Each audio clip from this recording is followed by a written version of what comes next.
আসসালামু আলাইকুম রহমতুল্লাহ। প্রিয় দর্শক, আপনারা স্ক্রিনে দেখতে পাচ্ছেন ট্রাম্প দাবি করেছে যে ইরানের বিভিন্ন পারমাণবিক স্থাপনায় তারা হামলা পরিচালনা করে সেগুলো ধ্বংস করে দিয়েছে।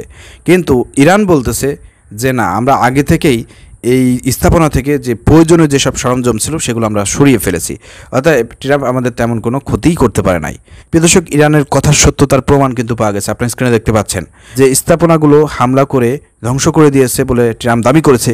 সেই স্থাপনা থেকে অনেক আগেই বড় বড় ট্রাকে করে আপনারা দেখতে পাচ্ছেন প্রিয় দর্শক স্ক্রিনে যে স্যাটেলাইট থেকে এটা ধারণ করা হয়েছে এই ভিডিও ফুটেজ, যে সেখানে সারি সারি ট্রাক দাঁড়িয়ে আছে।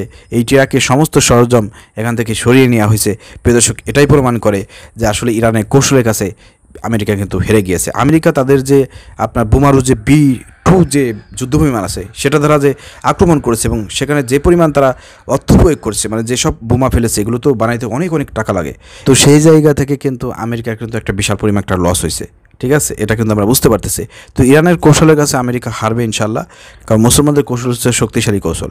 এছাড়া ইরানকে আর একটা পরামর্শ আমি দেবো, সেটা হচ্ছে যে এই যে পারমাণবিক স্থাপনার নামে নকল পারমাণবিক স্থাপনা আপনাদের তৈরি করতে হবে, যাতে ওরা স্যাটেলাইট থেকে বিভিন্ন জায়গা থেকে বিভিন্ন ফুটেজের মাধ্যমে ওরা সত্যিকার অর্থে কোনটা আসলে পারমাণবিক স্থাপনা এটা যাতে নির্ণয় করতে না পারে। এই জন্য তাদেরকে এই যে কিছু নকল পারমাণবিক স্থাপনাগুলো উপর দিয়ে ভাসমানভাবে তৈরি করতে হবে, যাতে ওরা বুঝতে না পারে এবং সেখানে শুধু হামলা পরিচালনা করে তারা যাতে লস করে।